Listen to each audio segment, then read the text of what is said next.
Yeah, definitely. Thank you guys for being here. Obviously, the winter weather is kind of crazy. We appreciate you. We know your time is valuable. Super excited about the class. I think there's some elite athletes in this group. One thing I'll say first and foremost is our staff did a great job at identifying talent. That's one thing we've prided ourselves on since we've been here, is the ability to find players with specific skill sets that fit our scheme that, other guys don't have the ability to find through our connections, through the people we know, and some of the things we did in that regard. And another thing that's important to mention is another point of pride for our staff is making sure that we bring the right people into this program, and their families and the aunts, uncles, moms, dads, grandpa, and grandmas that we've been hosting in town the last few weeks are just stellar. They're great people, and that's really important to us. And I want to give a special, maybe a round of applause, shout out to our overall staff here at Missouri State, the academic support team, the professors that gave up their Saturdays to come eat lunch with our families. I know that's never said in these type of meetings, but it's important because those people give up their free time because Missouri State means something to them. And I think when they meet these people, they really see that's one of our points of difference in this program is the people that surround our student athletes. Obviously there's some big-time players. I'm sure everybody's ready to hear about big Eric Cade, the big 6'7" monster from Ole Miss, who's a stellar player. We actually, I'm all smiles today. We got to work out with our own guys this morning about 5:30 for the first time in a while, and it's been kind of a breath of fresh air to kind of put the head coaching duty aside and get back to coach little ball, which was cool. And again, obviously, as we all know, the O-line was a point of emphasis this year in regards to filling some needs, and we did that with Eric Cade, as well as Mr. Lillybridge, a transfer from Tulane, really good player. Hudson comes to us with some real experience from a great high school in St. Louis in DeSmet. There's really good players there, which I think will help us build and help us grow. So I'll open it up with some questions. How do you think you've changed maybe any approach since Bobby left to where you guys are now? I don't know if it's always been about finding the right players, whether it's transfers, whether it's high school guys, because everyone has their big opinions on should you be only portal, should you be high school. I think there needs to be a nice combination of both. I think you need to develop your grassroots recruiting as well as finding transfer portal players that are ready-made players right now that can help you win immediately. And obviously we've done that here with the Montre Braswells, with the Ty Scotts. And again, in this class, there's a nice mix of both. Again, you've got the transfers from Tulane and Ole Miss and Cade and Lillybridge, and then you've got some dominant high school players. I know this signing period is just to talk about mainly the guys we just signed, but let's not forget about the strong high school class we signed from, in my opinion, the best players in Missouri are coming to Missouri State. I wanted to ask, of the 21 in the class of 2023, if you will, 9 of them are kids from the state of Missouri. Most of those are from right here in Southwest Missouri. Was that an area of emphasis this time around to try and make sure to lock down the best players in the area, make sure they don't get anywhere else? Absolutely. When I became the head coach here, and even when I joined the staff 3 years ago, I chose to recruit the state of Missouri, and especially locally Southwest Missouri.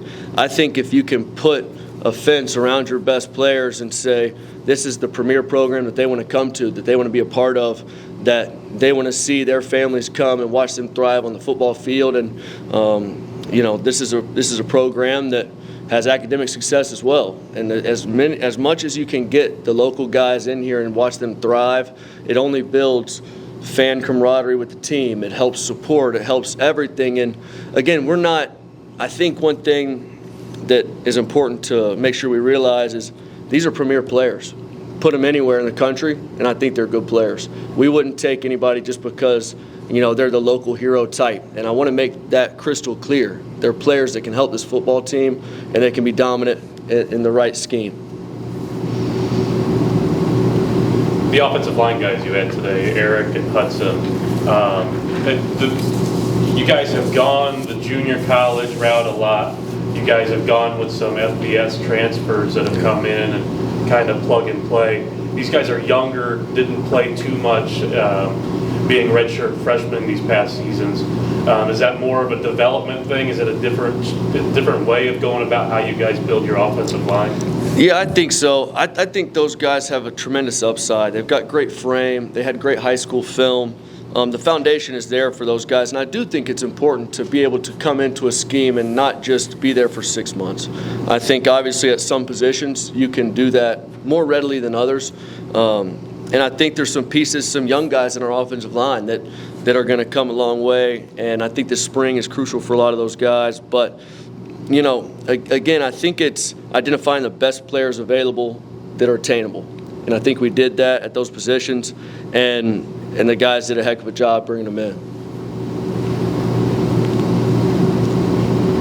Go ahead. Sorry. Go ahead. You've got some spots, obviously, in the secondary to fill. That's Yeah. an area that's near and dear to your heart. Talk maybe a little bit about Floyd Williams and the guys you've got coming in to fill those spots. It is, yeah. I'm excited about the DBs, and I think you will be too.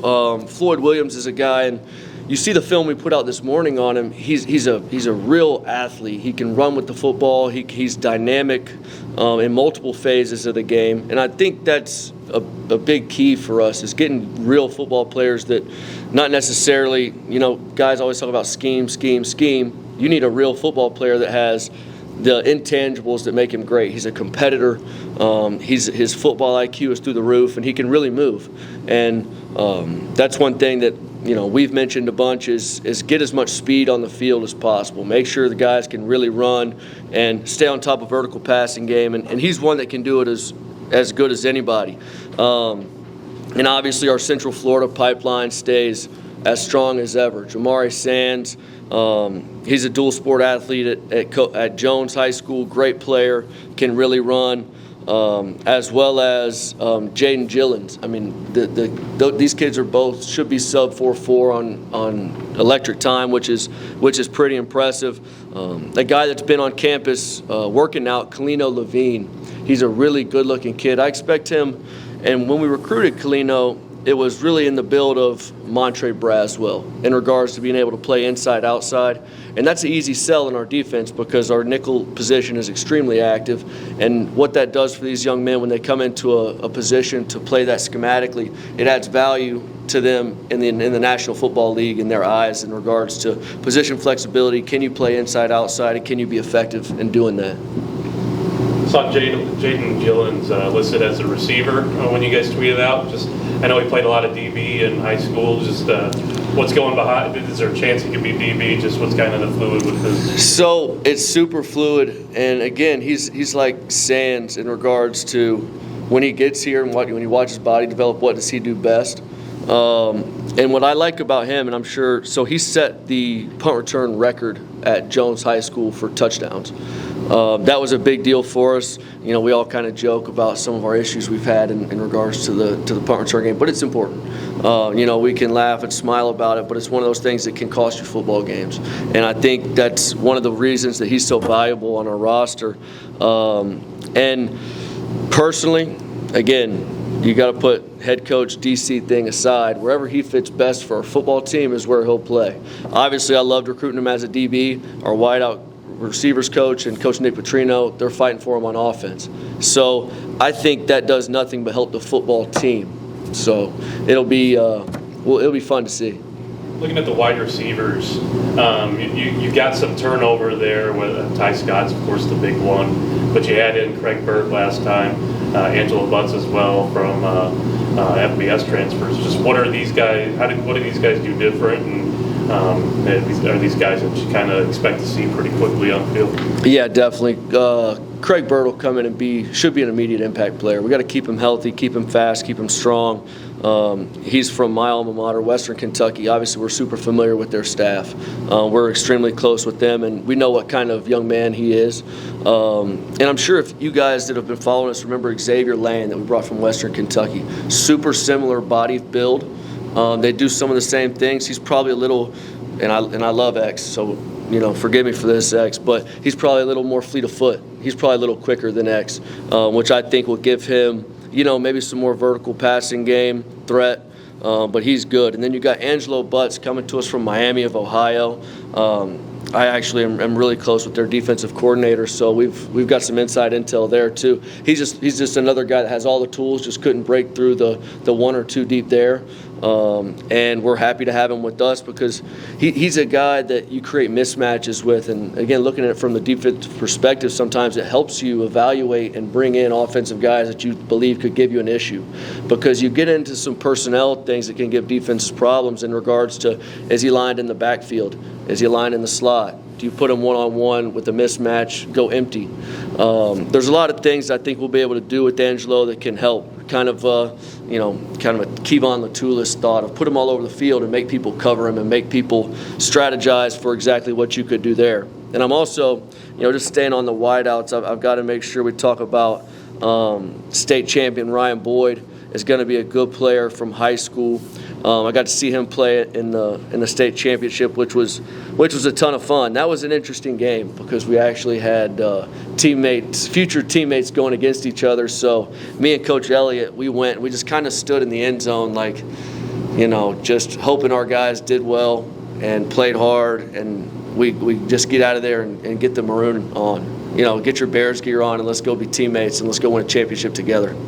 Coach, when looking at the defensive side of the ball for you, the local guys that you recruited on the defensive side are some powerhouses. Yeah. What kind of excites you about that group coming in, along with guys that you might already have here on the defensive side, like Connor Lair? Yeah, that makes you excited about that. Yeah, it's great. And again, obviously, I wear my emotions on my sleeve, and I've been smiling since I got in the seat.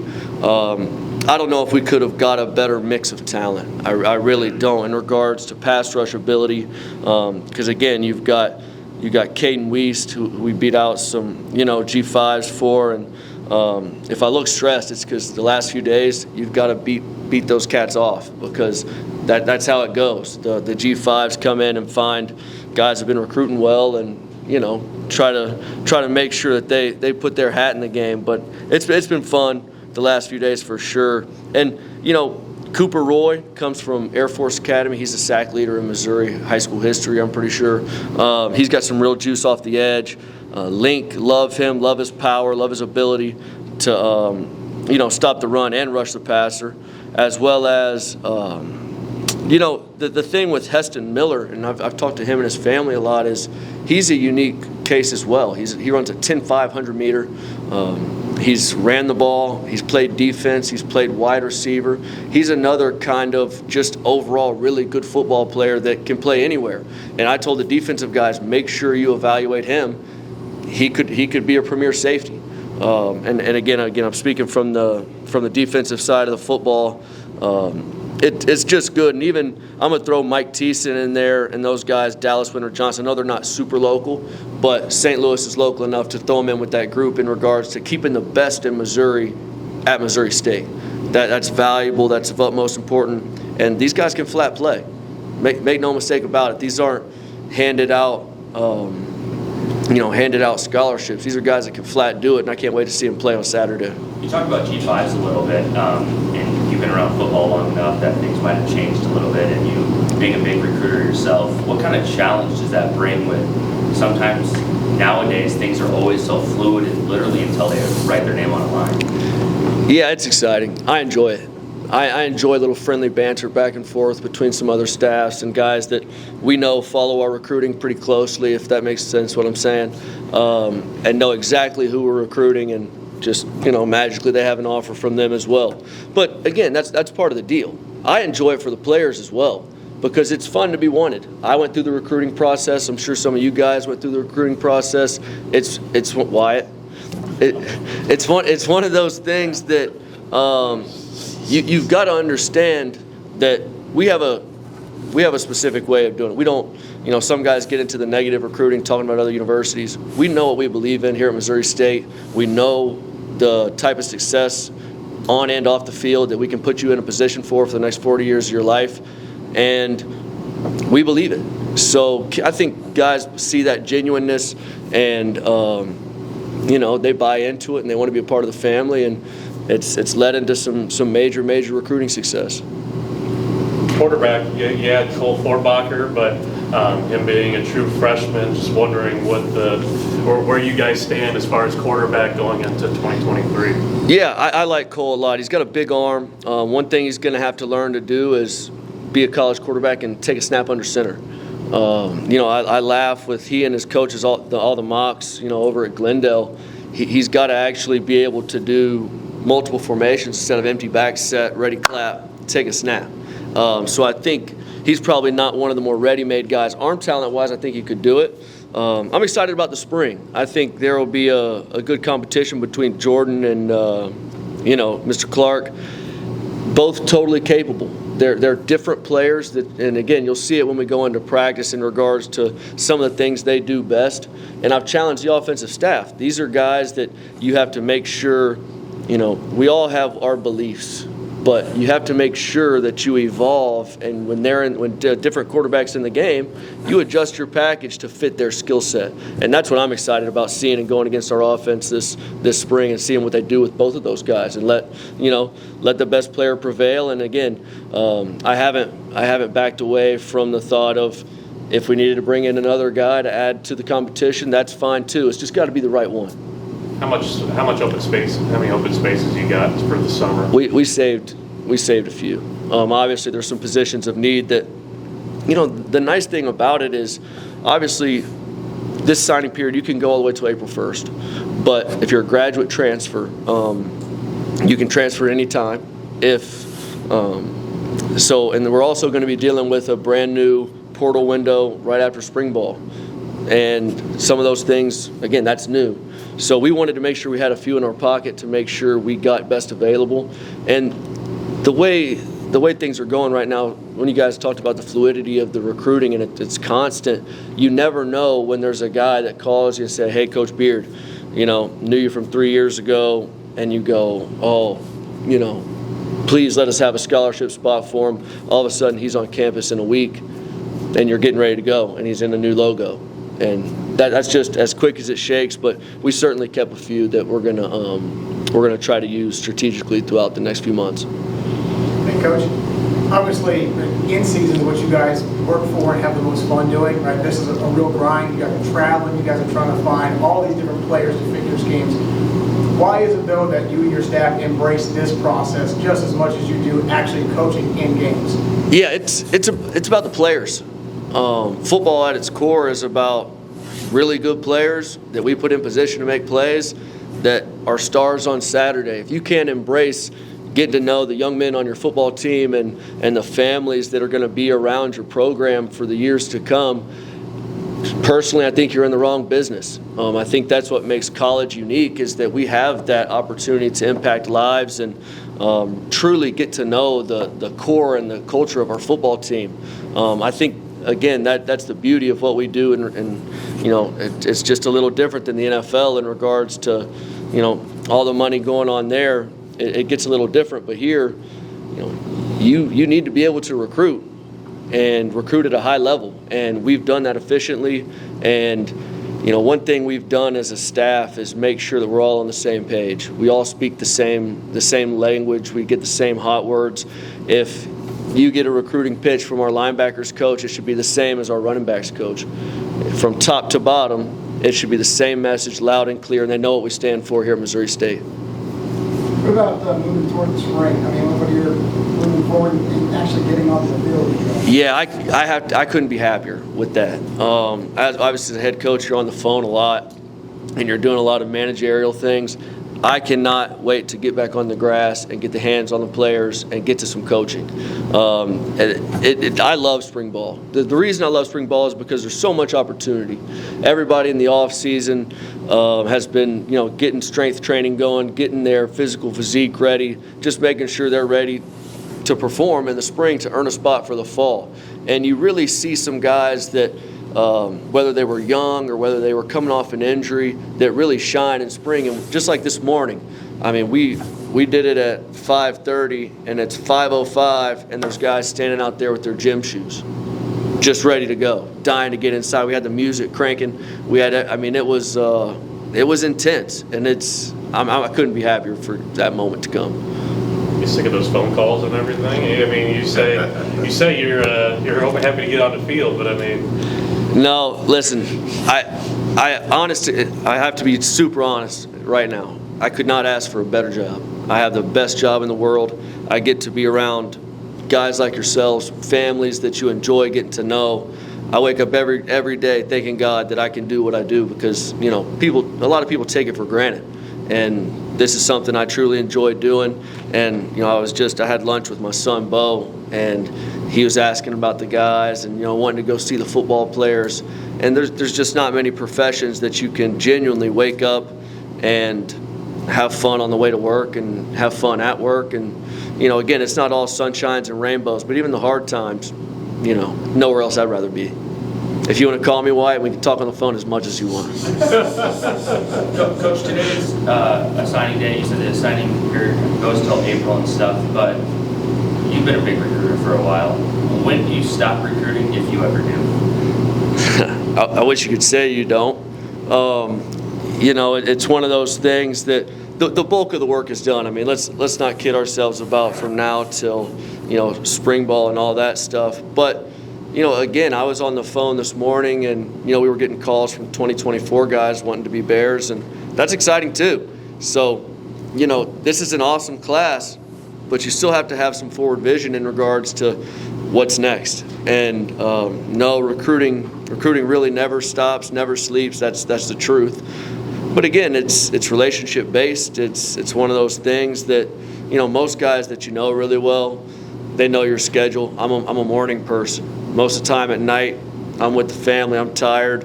I'm an early bed guy. But you want to call me early? I'm there for you.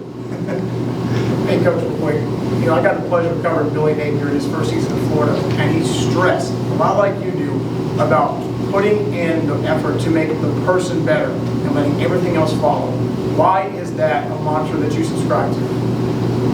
I've believed it my whole life. My dad's a road contractor. He shoveled asphalt since he was 16 years old. And there's no cutting corners in his business.